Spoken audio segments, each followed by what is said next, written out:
All right. Hey, y'all. So, we are doing an interview tonight. I am going to give everyone just a few minutes to go and come into the room and get these notifications, just a chance to go out. Hopefully, you guys are having a good Sunday.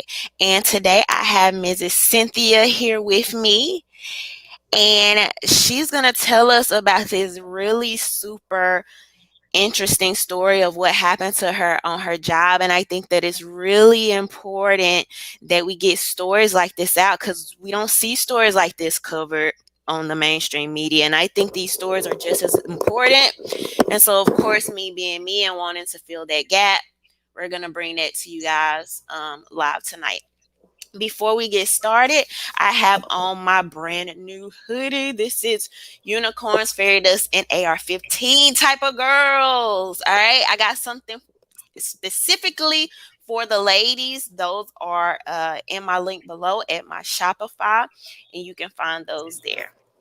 All right. So let's go ahead and get started. Mrs. Cynthia, can you start by just telling us a little bit about yourself? Well, I'm a mother of a stepdaughter and a son, and I just recently got married a year ago. Well, it's going to be 2 years ago come July to a wonderful Congratulations. man. Thank you. Love to To a hear it. wonderful, yes, and to a wonderful man, even though he's blind. Okay. So he wasn't always blind, but he recently became blind like 4 or 5 years back. But that doesn't mean that we don't have a good marriage. We have a peaceful marriage. Ooh, that piece, it just hit different. It just hit different. I feel you. All right. So, if y'all don't know, Mrs. Cynthia was recently in a kind of tumultuous situation where you were at an incident at your job. Can you tell us where you were working and a little bit about that? Well, at the time, I was driving for Lyft, and usually I go in a little early. But at the time, my husband was in the hospital. So I'm like, well, why are you in the hospital? Let me at least try to get some money together so I can do what I need to do that me and him promised together that we would do, which was get the bathroom floor finished. And so I stayed out past 1 o'clock, and that's still my usual time I drive. I drive on Fridays from I like about when I get off at 10 all the way up until 1, 2 o'clock in the morning, and I'll go in the house. Well, this particular day, it was after 1 o'clock and I was still driving, but I wasn't driving my regular car. My regular car is total. So I've been using rental cars when I go out to do Lyft to pick up the passengers. And some of the passengers are my regulars. They see me all the time, so they usually know, hey, there's Cynthia. They look for me. I'm in my car, and they know the car. They just come get in the car, and we just go where the app tells us to go. Well, this particular time, it's like Friday going into Saturday. I'm driving, and I just happen to be like off on 185th in Nottingham. If you're not familiar with Cleveland, it's kind of like close to Euclid, Ohio, which is a really nice part of Cleveland, but Okay. it's still a bad part because St. Clair is where they do a lot of carjackings. Okay. So I was on 185th, and my Lyft app went off. So I'm driving up 185th. It turns into Nottingham. So I accept the trip, and I see the trip. It says NBA. It doesn't have a picture, nothing. It just tells me that it's going to the apartments that's on Nottingham. Now, I've been to these apartments a lot, and I've never had nothing quite like this at all. Okay. So when I pulled up, I let the passenger know, hey, this is Cynthia.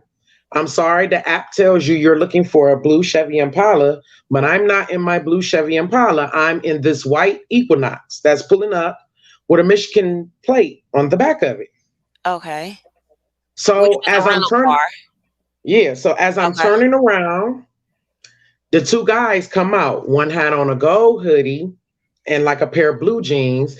The other guy had on a black hoodie and he had a pair of blue jeans on.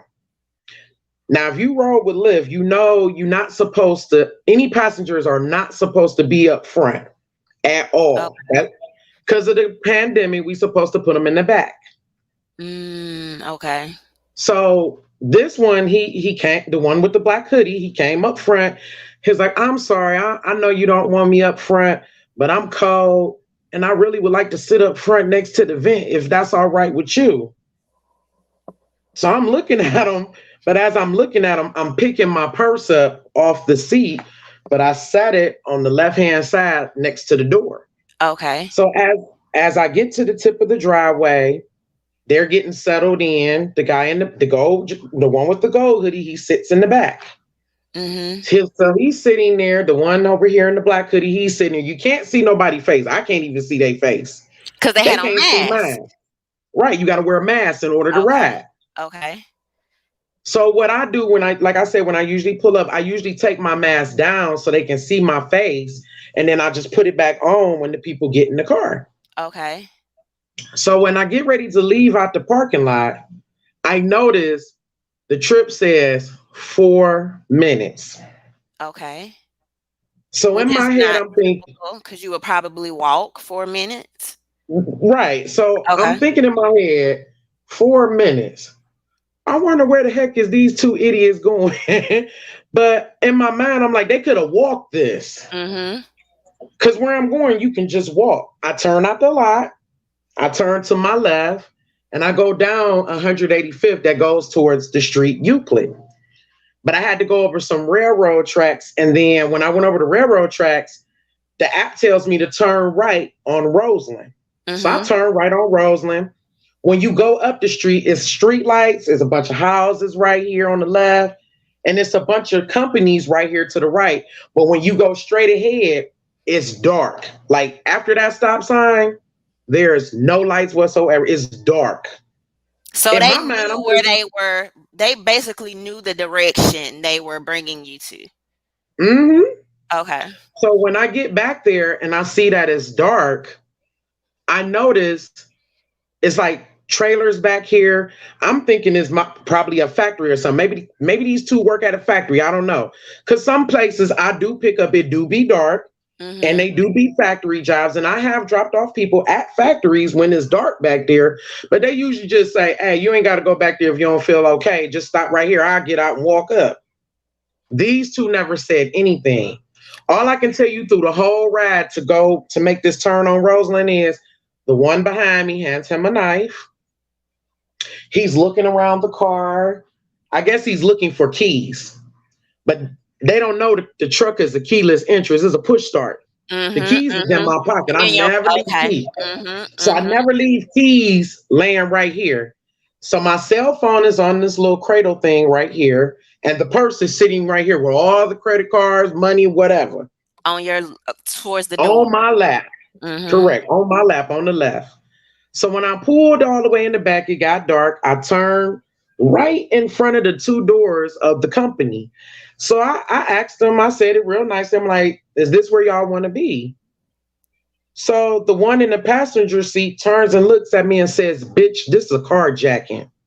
And he punches me right in my face. Like, wow, just punch me in my face. And I wear glasses. Had there been any conversation up until this point, or were you pretty much just driving for the? I So was what? just driving. The whole time I was driving, they was quiet. I just So kept looking at these two in the car. Like I see this one passing them something. I see this one scoping out the car. No one said nothing. The and so radio's not even on playing. at the moment where he was passing something, at that moment, did you already know it was a knife, or did you not know this until later? I seen it was a knife, but I'm thinking it's like, okay, it's a box cutter. Maybe they worked at this factory. Because a lot of people they carry box cutters and they work factory So jobs. I get like it. constantly somewhat trying to maybe give them the benefit of the doubt. Did you, I mean, at this point, were you like suspicious, or was it kind of like you trying to talk yourself out of your suspicions, or what was going through your head? All I can think about in my head is this is about to be some bullshit. That's all I can think. This is some bullshit. They probably don't work here. They Oh probably my on some crack. God, man. Oh I'm my already thinking God. this. Oh my Like God. I know it's about to be something bad because it's too quiet in this car.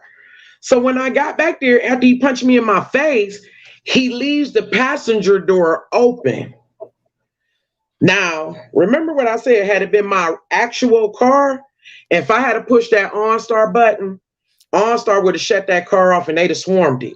But Okay. it's not my Okay. car. This is Mm-hmm. Enterprise rent a car. Mm-hmm. So OnStar is not active on this vehicle. But I still push the button because it still make like a noise, talk, or Mm-hmm. whatever. Okay. So when I push the button, the one that's behind me, he hears it. He telling the guy like, she done pushed the button, it ain't even active. Like, go ahead, dude, hurry up. So when he got out and he ran around the front of the truck to come on this side to the door To to grab pull your me purse. out, Yeah. yeah, to pull me out the door, while this one was choking me, I just reach over and I just locked the door. So as the door then got locked, this one here mad. So he runs back around because remember the door is still open. Right. I Mm-hmm. could have just backed up and Mm-hmm. ran his behind over, but I'm like, no, we're gonna scuffle for a little bit. It's cool. He gets mad, he clams back in, and he punched me in my face again. Only this time when he punches me in my face, the one that's holding me, he goes ahead and punches me in the face too. So he gets back out, the one that's in the black. This one is still choking me. He runs back around the front of the truck to the door again. And when he got his run back over there, because mind you, when he clammed back in, he unlocked the doors. I just turned around and locked the doors again. Mm-hmm. So now he's mad because he can't get that door open. He ain't think to break the window, nothing. So he runs back around to the truck. He hits the locks again. He comes back in the truck. He was like, you know what? He punches me in my face. He said, bitch, I'm taking this phone. I said, you go ahead, take the phone. Because what I'm about to do ain't going to be pretty in a few minutes. I just leaned on the armrest. The point of me leaning on the armrest, so he won't get the idea to look nowhere else in the damn car. Don't look Okay. nowhere else. Because what's going to come up out this part going to be something you ain't going to want to see. Mm-hmm. So he gets mad after he snatches the phone. He unlocks the door. He go back around the truck. But when he come back to the door, he try to snatch it again. I lock the door again. This the final time of the door being locked. So he comes back around. But when he got back to that door, I lift that armrest up, Miss Rhonda, and I pulled that 9 out. And I just turned that motherfucker to the right and just started shooting. He said, oh shit. And he dropped the phone. I ain't know he dropped the phone, but he Mm-hmm. dropped the phone and he started running. This one in the back that's holding on to my neck, he started screaming real loud, like, oh my, like he sounded like a girl. Mm-hmm. I hit the locks again because I'm getting ready to turn around and get him. He in the Mm-hmm. car. He gonna be dead in this car. Mm-hmm. But I didn't get a chance to. He hurried up and pulled the lock, like the little physical lock, Uh-huh. Uh-huh. and broke Got out the out. car and just start running out the lot. And I couldn't get out the seatbelt fast enough, so I just started firing in the direction I can hear them running because I can't see them. And I And just fired off like 6 shots. about how long did this entire interaction would you say that it lasted? About 20 minutes. And did it feel like it was taking like forever in the moment that you were in, or did it feel like it was going by fast? Oh, it was moving pretty fast when them bullets started flying. They got the hell on. They started running. So, at what point did you say, "Okay, this has been enough. I'm gonna escalate to my firearm"? What made you? Because me sitting here listening to this story, and I'm sure a lot of people in the room right now, and they're loving you in the chat right now. Um, but it seems like building up to it, there were several points where maybe you could have stopped this threat, but it seemed like you prolonged it a little bit. I mean, is there a reason? Did in your mind it's like, well, this could go worse than I expected? Did you think, well, at some point maybe they'll just give up and run away? Like, what was that moment?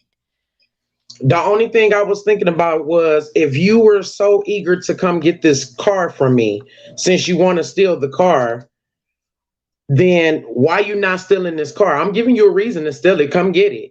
But at the same token of me sitting there going through the commotion with them, all I can think about is, okay, you want to hit me and you want to choke me, and y'all can't be no more than 20 years old. I get it, it's the pandemic. You might be broke, you might be needing some money. I don't know. But all I can think about is why are you doing it to me?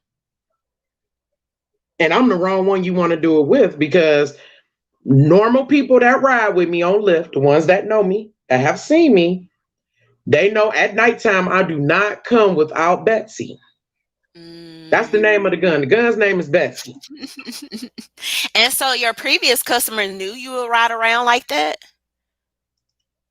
Some that know me know. Okay, that know you. I mean, some of them that I've rode with before, we Okay. talked about this. Oh, okay. I see. But they Because never actually could think like, well, is it in the car or do you take it with you or they is it probably on you?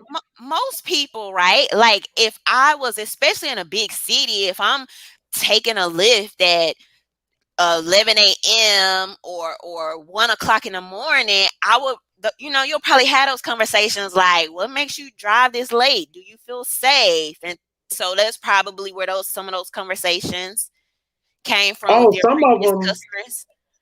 some of the customers, I'm gonna tell you, some of them was real nice. Like the one guy, he says, "Well, I go out and I do live sometime." He's like, and I understand. I don't go out really late unless I bring my firearm. But the man told me a few little tricks for the firearm, like you can wear it under your coat. He was like, you get one of these vests and you can put it this way. Mhm, One mhm, of them was so nice. He came out and told me what type of bullets to get. Like, mhm, get these specific bullets. So if you have to shoot someone, mhm. they'll never want to do whatever the hell they thought of again, basically. So And yeah, we have these conversations. Some of them that I done picked up mhm, already. They tell me this. Like one guy, I picked him off of Lakewood. He was real nice. He's like, if you ever get some bullets, what kind of gun you got? I tell him the kind of gun. He's like, it's a 9. Go get you some hard 80s. Get the critical defense. Those are the ones that if whoever you shoot, woman, man, whoever, when they get to the hospital, if anything, the doctor ain't gonna be able to dig these out. It's gonna burn. They ain't gonna never want to rob you or do anything again. Like these people that done rode in the lift with me that I don't mhm, seem to see mhm, a lot. They done start telling me all the kinds of bullets to get. mhm. So I wasn't upset. I took some of those tips and I went to the store and I bought those specific bullets. So after the guys take off, right? They start running. What's your next move? So now I can't see, but I can only see like just a little bit around me. My the glasses is broken and they're basically broken inside the car on the floorboard where my feet are. I just walked around the side of the truck with my firearm in my hand and closed the passenger door, walked, closed the back driver's door, and then I got back in the car and closed my door and rolled the window down in case I see him come back and try to attack me again. And I held the gun in my hand. I didn't put no seatbelt on or nothing.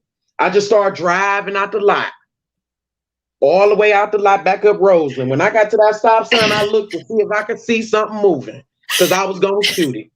Mrs. Cynthia, I gotta ask you, was your adrenaline rushing at this point? Cause you just seemed Hmm. so I don't but you coming off to us like so smooth. But I'm sure you had time to like think about it and decompress and it's run through your head a couple times and you told this story several times, you Right, know. but I had a chance to really kind of collect myself as well because, Yep. when you shoot your gun, my first time ever shooting a gun was with my husband. We shot it Mhm. when I first got it, and Mhm. it was so loud, it scared me to death.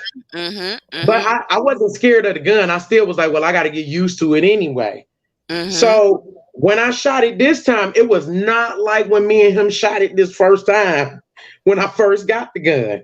Like, he asked me when he finally talked to me later on that night, like, babe, can you still hear? I mean, you shooting. It was right there next to your head when you shot it. You know your ears supposed to be ring. My ears wasn't ringing or nothing Mm. at all. I can hear good. Okay, so So after that, you were driving, basically getting away from the dark area. You had your firearm on your lap. You had closed and locked all the doors. You're driving away. At what point do you call 911? What happens next? Do you call 911 first? Do you call your husband first? Like, what's going on? I don't even have a phone. Remember, I think the fool He took the took it. phone.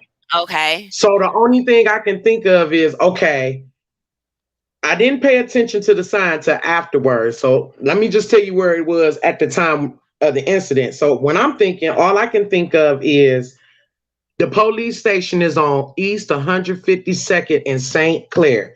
If I Mhm. can get this truck down St. Clair to 152nd, I can get them to come on outside, the police. I can get some help right there. Okay. So when I got to the stop sign and I ain't see nothing moving, I just drove all the way to the end, turned the light on.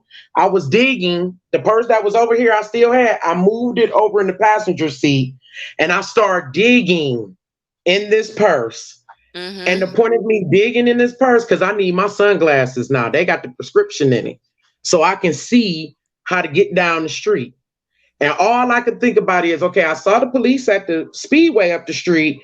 Maybe there's cars patrolling. If I speed up and make the truck look like it's speeding fast, You'll get their maybe attention.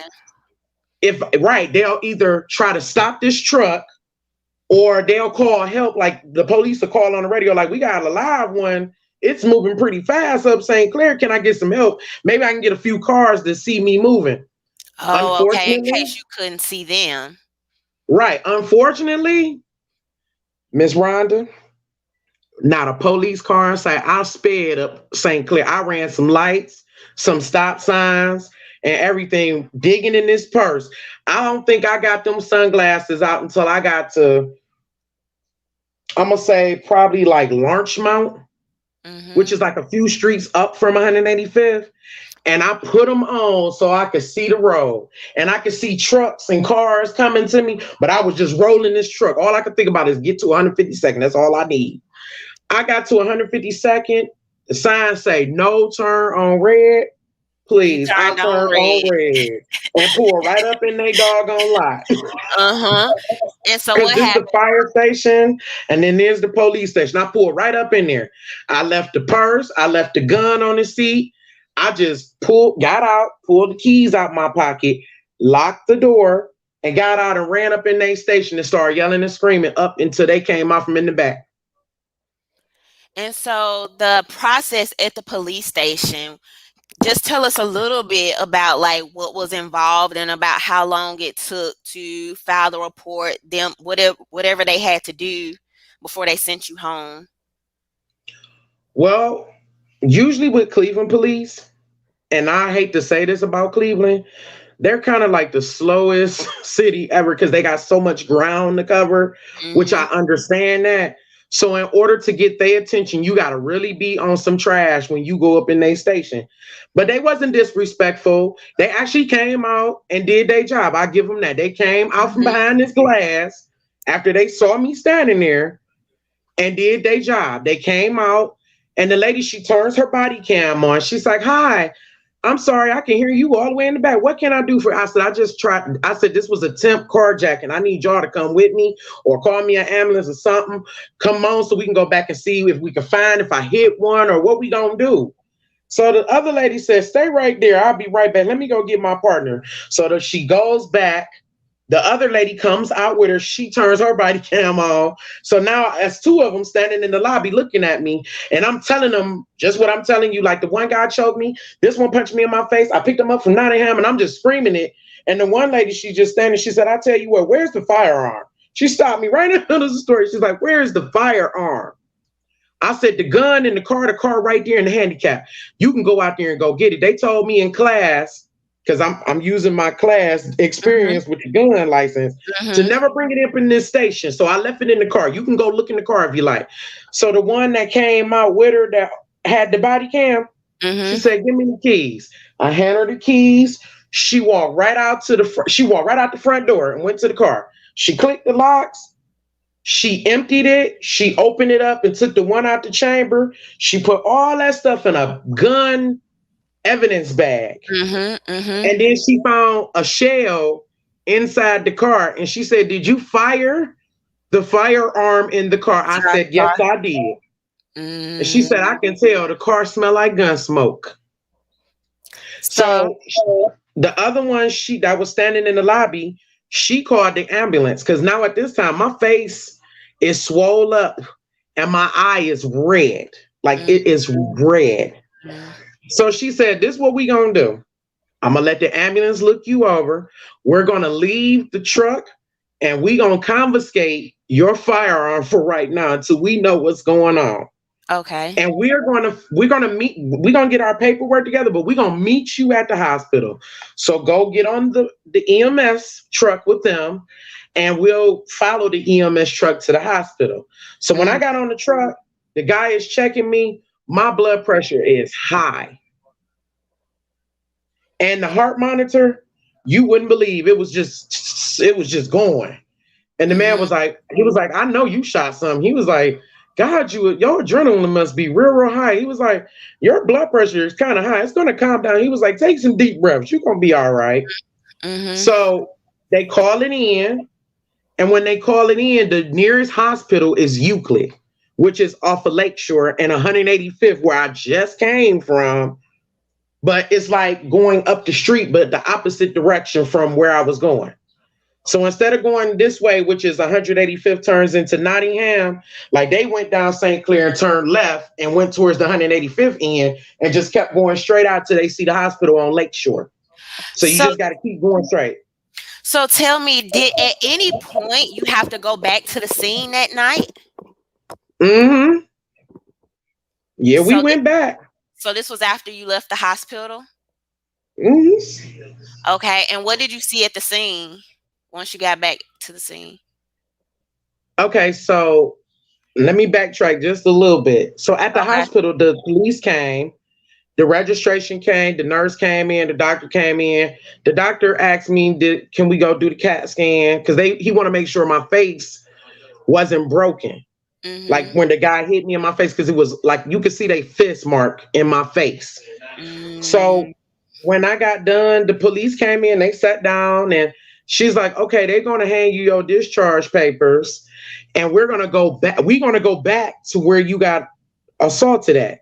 I want to see the area. Maybe you did hit something. Maybe we can see some clues." So I said, "Okay, that would be fine." So when I leave at the hospital with the discharge papers, we get in the car. She said, "Can you see where you going with them sunglasses?" I said, "Yeah, I can see real good. It's just dark, but I caught you." She said, "Which way did you go?" I said, "Go straight."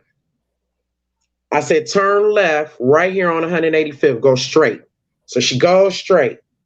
So when she get to the railroad track, she go over the railroad track. She said, "Is it this one?" I said, "No, you got to keep going." I said, "It's the street name is Roseland."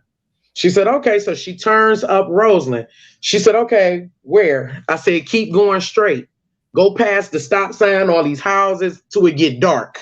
So Mhm. she pulls up in the lot and she's looking around, but her partner, they don't unloosen because they got their firearms, but they got the part where they have to strap the firearm in their belts. They don't unloosen them because you don't know. They might still be there. We might have to shoot Okay. one. I don't Okay. know. Mhm. So when we got into the lot, she said, "Where did you pull up at?" I said, "It's a dumpster on the left side. I think it's green or blue or something. It's on the left." She said, "Yeah, it's right here. I see the dumpster." I said, "Pull in front of it, but turn left and face your car to the door."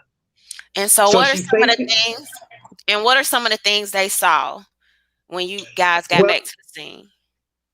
the one that was in the passenger seat, she got out the car. They let me out the back of the car where they usually put prisoners because I can't open the door. They usually got Mhm. the child lock on. So they opened the door. They let me out. They pull out flashlights and guns. Mhm. The one lady, she looked over on the ground like this. She said, "How many shots did you fire off?" So I tell her, she picks literally the shells up off the ground. Like she literally was picking these shells up. Mhm. The other one is over looking around. She said, "Where was the other one?" I said, "The other one ran out that way." So she looking on the side where the one in the black hoodie was. And she picked up my cell phone and said, "Here your phone." And she Mm, saw some spit and she saw a little bit of blood. And she okay. picked my phone up and handed it to me. Okay. And And after she handed me my phone, she says, where did the other one go? I said he went that way. So they went looking around. They went around the dumpster. They looked in the dark. She was like, "We gonna have a team come back tomorrow morning. It's dark and we found all the shells we can find. Here's your phone back. You don't have to report that stolen. But what's the number to the phone so we can put it on the police report?" So I tell her. So we get back in the car. The phone still shows NBA. I'm still on this trip.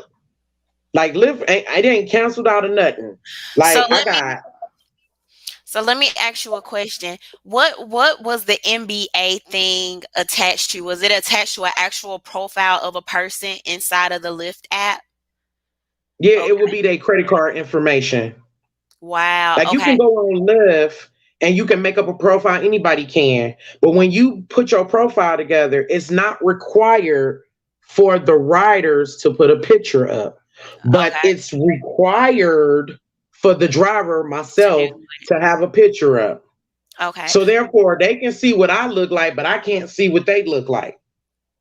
Okay. So let's fast forward a little bit and tell me since and how long ago was this? This is going on. This is almost a good 2, 3 weeks ago. Okay. And so since that time, have they been able to identify either of these guys? Or have you I heard? haven't. I ain't heard nothing. I'll tell you what I did hear. What Okay. I heard was Liv called me the first 2 days, and they also called me that night and tried to ask me what happened. The one I okay when I panicked the phone, the lady that came on, which is the driver's safety toolkit. She got on the phone. She was like, "Hey, how you doing?" She was like, "Cynthia, what can I do for you?" I said, "Well, I had a problem with this ride. I left it on the screen with the ride, and I told her they tried to carjack me." So she says, "Do you want the fire, ambulance, or the police?" I said, "Well, you don't need to call any of them now. I'm in the car with the police." And she said, "Oh, okay. Well, I can't do nothing but call you a fire, an ambulance, or the police if that's all you need. If you don't need anything." I said, "Well, can you note my account that I had a problem?" She said, "Okay, but they'll be contacting you probably tomorrow." I said, Mhm. "Okay." So I hung it up, but I declined the next ride that was after it. Okay. And that was somebody somewhere else that I done picked up before. Mhm. And so when after that I got back to the police station, the police they put the report together and everything, and they walked out the station and she gave me the gun evidence bag with my gun, my magazine, and my one bullet she took out the chamber. She said, "Here you go." She said, "We'll be in touch tomorrow." Have you heard anything from the police since? Not at all. The only thing I heard from the police is she called me the next day and asked me to send her pictures of my eye and pictures of all the stuff that happened to go for the report. And she asked me, could I send her the license plate and the lease for the rental enterprise rental car so she could put it in there. She needed the license plate for the report. Have you heard and you haven't heard anything from Lyft either? The only thing I heard is Lyft called me 2 days in a row. The first day they wanted the police report, but in Mhm. the midst of them asking me for the police report, he told me, "Well, we have to take you off the platform because there is no firearms on the platform. So basically, your account is deactivated. I'm sorry." So So I they didn't know that until you gave them the police report though. You never told them initially. They just ended up finding out from the police report. no, I told him right there on the phone. And so I mean, that was just their way of right there, like, well, we got to let you go because you wasn't supposed to have a firearm anyway. That is correct. Was there any like well wishes or we apologize or we wish we could have done something better? All I got from Lyft was, I'm sorry that you got assaulted, but I'm sorry we have to let you go. And I politely told the man on the phone, I said, well, you do what you got to do, and I'm going to do what I got to do. I got to live for my son and my husband. And if that's what you got to do, baby, then you do what you need to do. Because quite frankly, it's supplemental income. All I needed to do was to get some stuff did, and you ain't did nothing but stop my money. But that's okay. You have a nice day. And I hung right up on his face before he could say anything else. Like he was still talking. I was just click. So, did you know about their firearm policy before deciding to work there? Hmm. Okay. I was well aware. And so, tell me a little bit more about the Lyft platform in their area or just in general. Do they typically tend to have scenarios like this where people are being carjacked or assaulted? Have you heard other stories before this happened to you? Hmm. I have. Would you say that it's like it's just a normal type of occurrence, or would you say it's kind of rare? I think is normal. And the reason why I say it's normal, because it was a guy that some of my friends were friends with on Facebook, and he drove for Lyft. And the Mhm. killing part is he wasn't in the exact same area I was in, but he was on St. Clair. St. Clair, like I said in Cleveland, is kind of like a rough end of the street, unless you Mhm. go to the further end, which is past Nottingham, where St. Clair is kind of decent and the police respond faster. So with him, he pulled up to pick up his passenger. He ain't had no firearm, no nothing. He was out saving for his wedding. He was getting married to the love of his life. And these people pulled up to the side of his car and just shot him right in the head while he waiting on this lady to come out. The lady came out, got in the car, and they just pulled up and shot him right in the head and killed him. And she got hit in the leg. She ended up driving to the hospital with the man's car. He still was dead with the bullet in his head. And the car that shot him, they pulled off. She don't know what happened, and he couldn't tell you he dead. Is this is somebody you knew? I didn't know them. Other Oh, friends okay. of friends knew them, but they were Okay. sharing his story on the wall. And I'm looking at it like, well, where was he at? And when I seen the article, he was on St. Clair. I said, wow. So you mean to tell me all the carjackers is on St. Clair now? She had to move his body to drive his car to the that is She crazy, drove, girl, man. she drove him to University Hospital. When he got there, he was already dead. That is crazy. Oh my And then god, man. the second incident was a guy that I know. He's real, real tall. Real tall. You wouldn't think they would try him. He didn't carry no gun or nothing either. They went and they came up to him with the gun and told him, get out the car. He got out and gave it to him. And they took it. The police found it and everything, but they wrecked the car. He still lived. It's the principle that they came up to him at gunpoint and made him get out the car. He got a new car right now, but he's also a driver. And the first thing he said was, I wish I had a firearm because I'd So have shot that fool in the window. let me ask you this. If they had not actually been to the point where they were choking you and punching you, do you think you would have just done like the other guy and just been like, okay, take the car? Do you think you would have been more willing to? No, No, no. Now, had it been my personal car, my Impala, I'd have got out peacefully and told him, go ahead, take it with you. Because I know what's going to happen when you drive off. You ain't going to know, but I know. because you would They'd, have had they'd the have took it. keys. Yeah. I'd have knocked on some of them doors of them houses and made somebody take me to the police station or let me use their phone. And Hmm. I'd have dialed OnStar and told them my car got stolen and they riding in it right now. And OnStar would have shut it off and the police would have swarmed it. So And the how car would have been found. so how long had you had a firearm before this situation? A year. A year. And what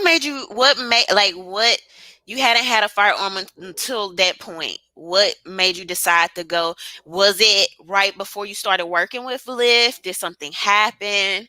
Oh, something happened. Yeah, something happened. It wasn't before them.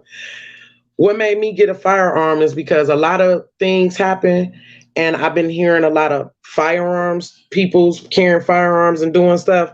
And then I had a boyfriend at the time who kind of did some real hurtful things, and he carried a lot of firearms. So I just was like, wow. So because you have a gun, you think that the gun company just stopped at making your gun? Well, okay, we're gonna stop you right there because I'm gonna go get one too.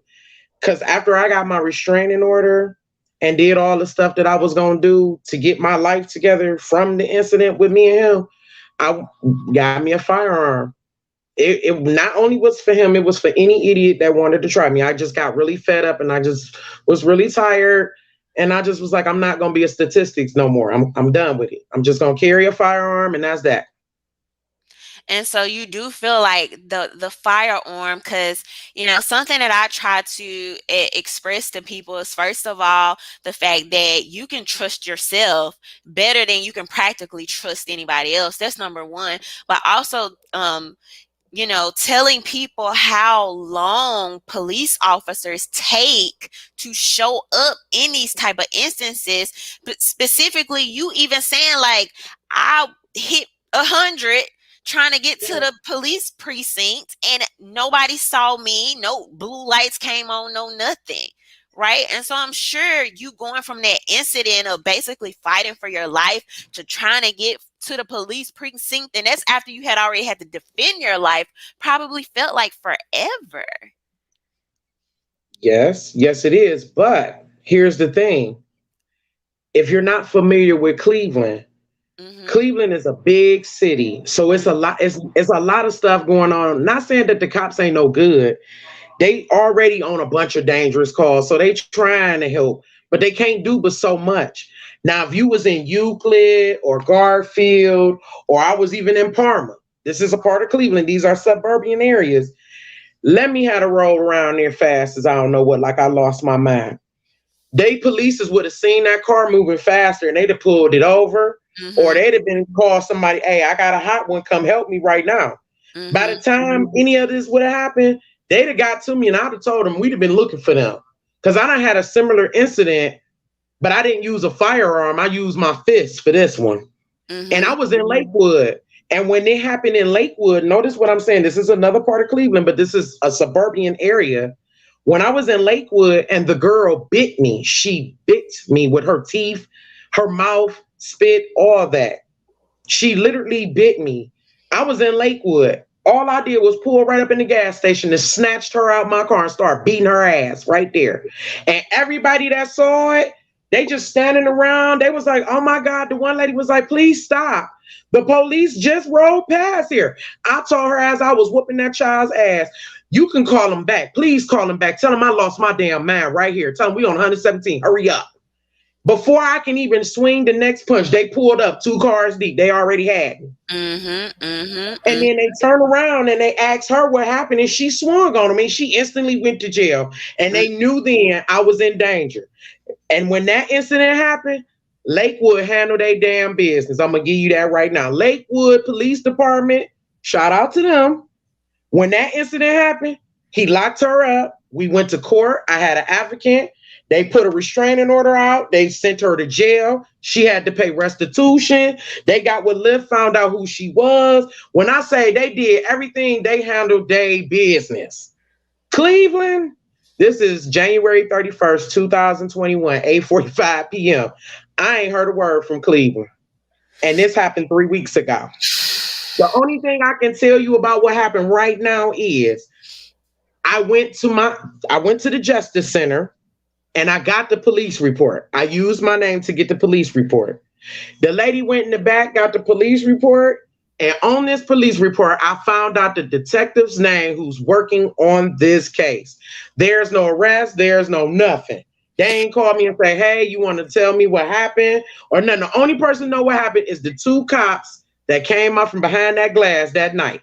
Ain't no detective said too much of anything. So the crazy part about it is that, let's say the guy that we suspect, like we assume may have been bleeding, may have gotten grazed at least. If he had actually been there on the scene or hurt, they probably would have even tried to hold you that night instead of even letting you go so soon. I Um, wouldn't have cared if they did help me. I wouldn't have been I'm mad at sure all. your life is way, way, way more important. Absolutely. Um, and so, what was I about to ask you? Oh, the app. What am I not understanding about the police just not going directly to Lyft and saying, give us the person's name they use, their credit card number, the day they signed up for this account, if you can ping it, if they've used this account again. Do you know if it's been any communication? The only thing I can tell you I did do, okay, the people who put the report together, they're patrolmen. They're two women. So that's one.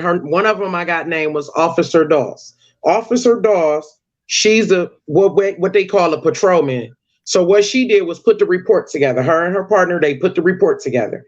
They can't come back and investigate. They're not detective. They got a detective unit that does that. The detectives that I told you when I got the report, their names that's on the report, Mhm. I reached out to them and left a voicemail and everything. I haven't heard nothing. And I've been holding on to a sandwich bag for the longest because Just one of to the idiots, see, right? Because yeah, they one of the handed it back idiots, to you. no, not that part. Oh, okay. One of them dropped something in the back of the car, like a card, or they could have left a ID or something. This is a game card, like to go to Dave and Buster's. Okay. I put it in the bag and zipped it up, waiting on one of them to call. Because maybe since you can't get, if you couldn't get it from Lyft, maybe you can take this Dave and Buster's card and go to any of them and give them the card and say, who loaded this card up? What's their name? Because if they loaded it up, they had to use a card. It have told you their name, it have told you an address, anything. You could have been tracking from there. But they didn't do that. I still got this bag, Ziploc bag with this game on from Dave and Buster's card sitting in the driveway in another car.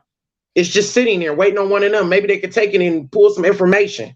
And they did not. I don't even know if they talked to Liv or anything and asked, well, who is it?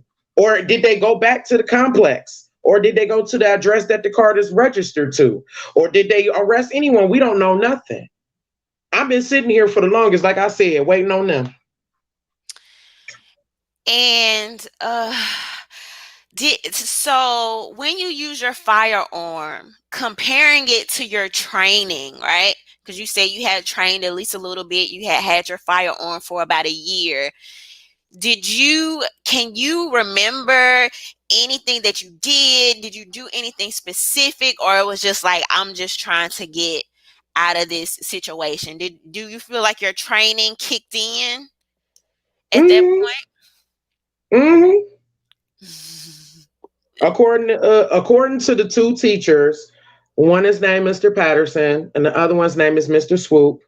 And by the way, they were on the news as well because they had a segment on their specific company that did do classes for firearm safety for women and men as well. They did a segment on them. So that was the one reason why I went with the company. And two, someone recommended them to me. And Okay. everything they ever taught me in the instance of all of this conflict going on from the man punching me to this one choking me, all I can think about is how I can fight this one off, how I can get this one, and how can I get to this firearm safely without tearing up these people truck.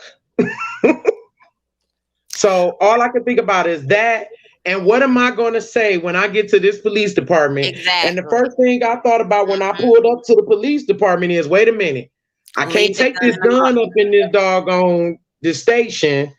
They already told me never take it to the sheriff's department, the police department. Don't walk up in there with that because it's Okay. prohibited. So Okay. when I went up to that station, I thought about it. I said, wait a minute, let me put it back. I put it right on the seat. I locked the door and I ran my little butt right up in there and yelled and screamed till they came off me in that back. Well, Mrs. Cynthia, I have to tell you that your story is enlightening, and it's also very empowering. glad to know that you're still here with us.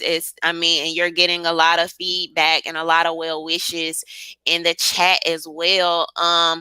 I've learned a lot, and I don't know if enjoyed is the right word to use here, but listening to your story and learning about what you've gone through, something that I've been really, wanting to work towards is inspiring and showing people more of these stories, because a lot of these stories, particularly nationally, they just often make the news. And so I think it's important that we talk about these things and try to save and protect as many women as possible.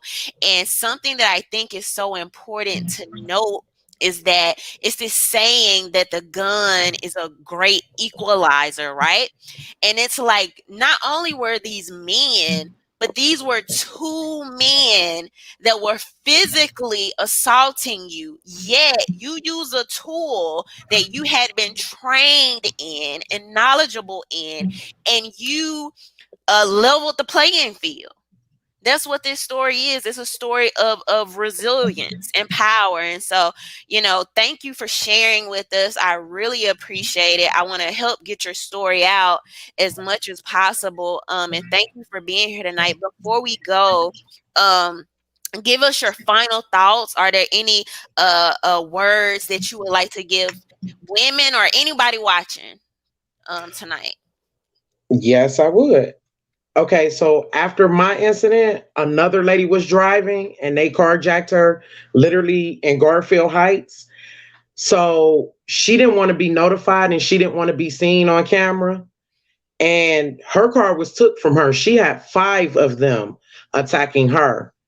And me, I'm lucky to only have the two. I could have dealt with the two.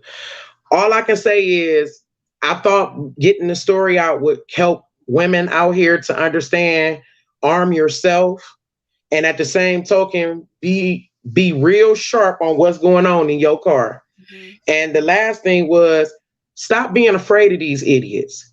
That's what they want you to do. You got to be afraid. She couldn't Mm-hmm. even show her face on camera. She was crying. I Mm-hmm. felt so sorry for her. It's a shame. And then on top of that, she lost her job. She lost her job. She didn't even want to work for him no more. She ain't got no car. And that was her means of income to do what she needed to do for her household. Mm-hmm. So I understand that. And the second thing I wanted to say is even though people, me and her and the others that have this going on in the past of the incidents, done lost our income, they done set up like these pages. They done look for lawyers to help them.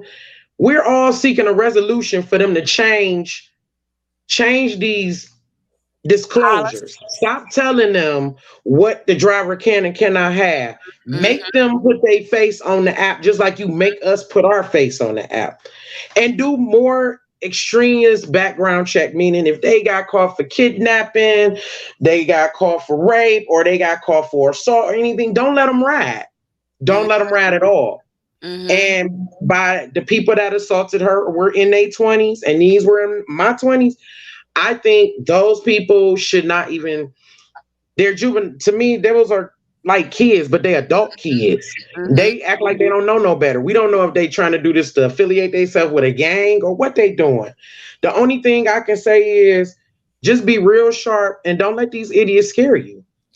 I like that point that you made about not letting people scare you, because oftentimes what I tell people is that if the bad guys knew more people were armed, like even when you started shooting, the guy was like, "Oh snap, like she has a gun."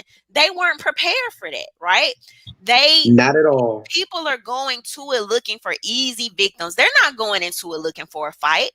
You know what I mean? No, and They're usually trying to they get look for in the quick weak. and get out. Yeah, they're looking for easy victims, weak, quick, get in and get out, right? They're not looking for a fight. And so when these people know, especially in these big cities, when they know that you're not just gonna willingly, bend over for a lack of better terms and be like, I'm gonna stand up for myself, you will have way less knuckleheads trying to pull this type of stuff. Um Because even Yes, if and you they got, would, and if they change their disclosure, and what I mean when I say change their disclosure, make it where, like I said, you want them to have their face, you want them to put their address and their credit card, just like you run this yearly background check for the drivers. Do mm-hmm, the same thing for the riders. That way you'll know if there's any new mess that came up. Like, say, for instance, within the year, this person done assaulted somebody. Deactivate them. They shouldn't even be riding. They need to walk and ride RTA until they learn how to not go out and assault people. I got you. All right. So, do you want to tell us where to find you or where to support you before we get out of here? Okay. On the Twitter page, I shared a link for um the carjacking. It's a GoFundMe page. On the GoFundMe page, it would be under Cynthia Norman, and it's a income loss from carjacking. Or you can go on my Facebook. I shared the link there, and some of my friends shared it as well on their page. But on my Facebook page, it's under my maiden name hyphen my marriage name, so it would be Cynthia Spraggins dash Norman, and it's a picture of me on there. And if you look right on my wall, I left it open to the public. Anybody can donate. Some people have went and they donated through PayPal. You can do PayPal because on PayPal it's under my name. It's under Cynthia Spraggins unless I changed it to Cynthia Norman. But you'll see it on PayPal. A lot of people been looking me up and they've been finding me fast, like through Instagram and Facebook. And that some of them don't even went to the remembrance page and seen me on there. Like, I know this girl. So it's not hard to find me. I'm not gonna hide from nobody. Okay. And if you want to help, that's fine too. Okay. So shout out to Mom at Arms. They're super big in like the 2A community. They said that they'll be passing along your information. I will be, as soon as we get off this live, I will be dropping that link below in the description box if you guys would like to donate to Mrs. Cynthia's GoFundMe. I will also be doing that.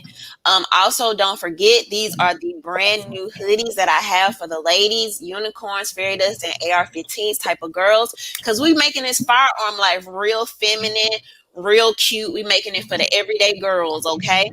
So thank you so much, Miss Cynthia, for sharing with us tonight. And all right, y'all. Thank y'all for everybody that tuned in. Thank y'all for the support and the very kind words for Miss Cynthia. And I think we're on our way, like right at 10,000.